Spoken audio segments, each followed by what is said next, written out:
Welcome to Letters to Louie with Abbey, Algiers. Welcome, Abbey. Thank you, Sally. You're here on a nice chilly day to share a wonderful reflection letter that your father wrote to his great friend, Louis Fry. So let's go ahead and share that with our viewers, and then you and I can give our thoughts on that. Great, thank you. Yep.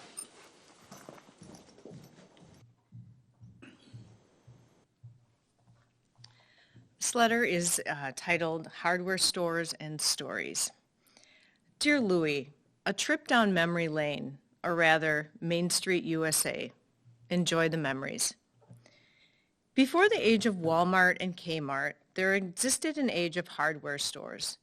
Each city had hardware stores.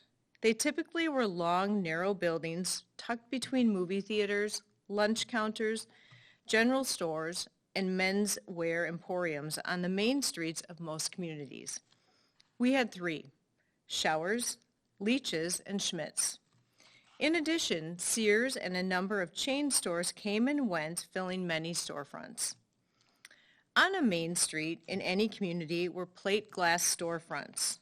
The stores housed men's clothing, ladies' ready-to-wear, general grocery stores, drug stores, taverns, electrical appliances, gift shops, and even for a while, two morticians with the usual furniture store.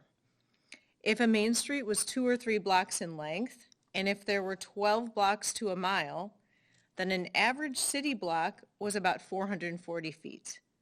Since buildings were on each side of the main street, the individual buildings were from 15 to 40 feet in width. The stores were 40 to 60 feet in height. Sometimes the general stores were 2 stories in height. Many buildings had deep basements 10 to 14 feet in height. The basements were dark, damp, and scary. For many years, angle parking in front of the businesses was necessary. It was easier to angle park a team of horses than to parallel park.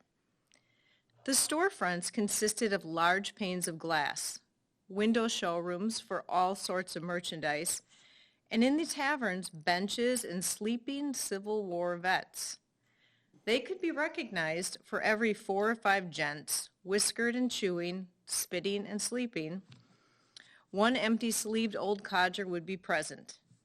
Amputations were commonplace in that war, and most times were the result of the intensive care ward of the battlefields. Without the amputations, the mortality rate would have doubled. In the early 30s of the 20th century, there were still a good number of Civil War vets and a few veterans of the Spanish-American War. Main streets were busy. All commerce of small villages and cities took place on main streets.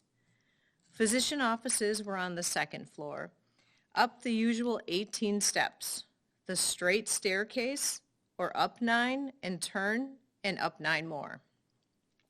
Stress tests were not in vogue. House calls were made, and the really sick were cared for at home. Long-term care facilities were unheard of. Chronic illness was chronic for a shorter time than it is now common. Infectious disease was treated with isolation and house care, not with antibiotics and shots.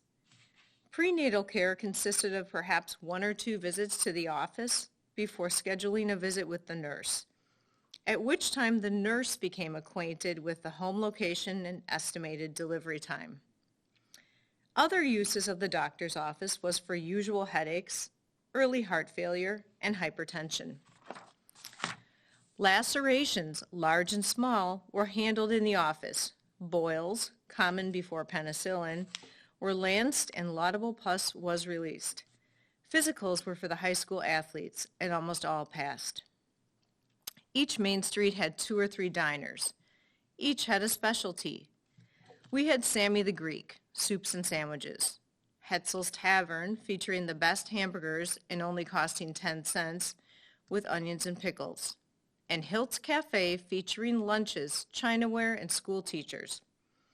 On Friday nights, fish fries were featured in many locations, and occasionally small lobsters were featured for $1.25 for 2, along with beer for 15 cents. The Central Hotel was the Republican Party headquarters, but later was the nightly debating club. The Lions and Rotarians met there. but the bartenders joined neither of the clubs. They did well remaining neutral and hearing no evil or speaking no evil. There were 3 drugstores in an age of minimal prescription writings by local physicians. Each MD's office had a drug room for cathartics, antacids, digitalis, vitamins, sedatives, narcotics, and tonics. Imagine, if you might, no antibiotics, diuretics, or oral diabetic agents. None existed. The drugstores filled infrequent prescriptions but served as the source of self-help and pharmacist-directed healthcare supplies. Cosmetics, body lotions, liniments, ladies' supplies, and other supplies for the milking herds of the area were all on the shelves, side by side, and poorly exposed and identified. In the back room, on a lower shelf, were Trojans and other X-rated contraptions. The birth rate was high, and the community was 50% Roman Catholic. When I worked in the drugstore, I could not differentiate use from religion. Each drugstore had the usual soda fountain, which served as a community meeting place, a reading area, and a political retreat. Casey's Central Drug was liberal democratic. Ollie's Rexall Drugs was neutral. Poole's Walgreens was Republican. Oh yes, a 4th store, Cut Rate, without a soda fountain, Lohr's, was more political than others. Mr. Lohr was the mayor for 2 terms. Drugstores were great areas for more than medicine. Jesse Poole, a non-farmer, knew more about udders than most and made the best teeth balm. Ollie at Rexall Drugs had the Greyhound bus agency and was open Sunday afternoons. The others weren't. It was rumored that the Central Drug, during the era of Prohibition, had a basement still, when it was operated by Breinfeld, and I believe it.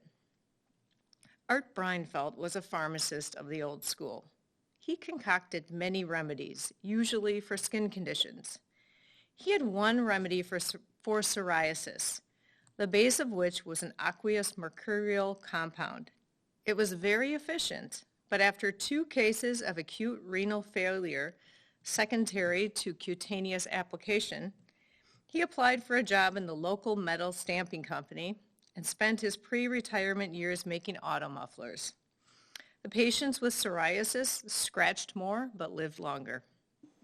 And then the hardware stores. 3 basic home-staffed hardware stores were in town. They were varied in location, in appearance, in clientele, and in employees. Schmidt's was on the north side, specialized in heating and cooling, in plumbing, and bid extensively on schools, churches, and hospitals.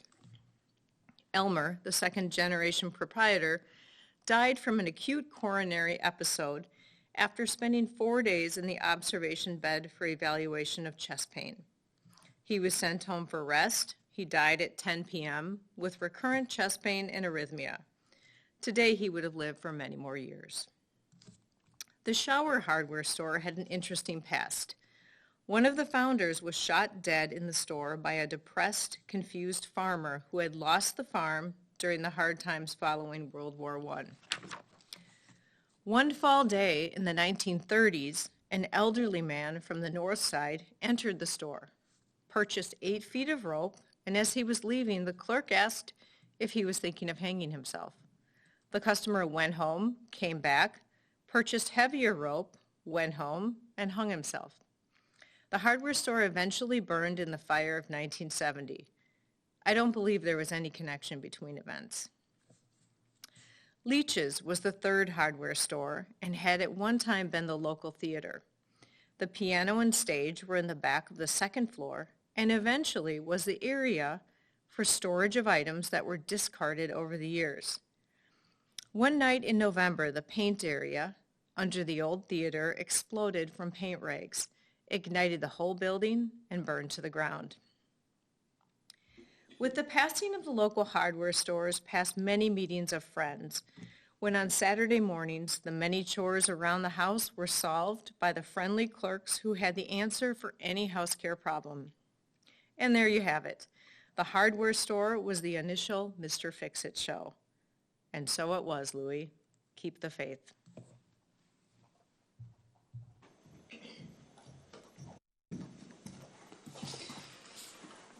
Again, a great insight and something that can be applied to anybody in whatever generation we're in right now.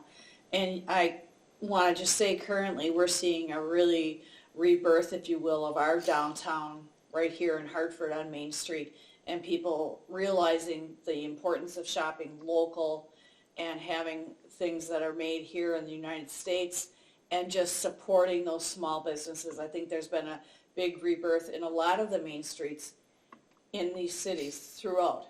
Definitely. I've seen it too, just throughout the area, in Oconomowoc, Delafield, all over. It's just, I think with COVID, people just want to kind of gather in a spot and support each other. Right.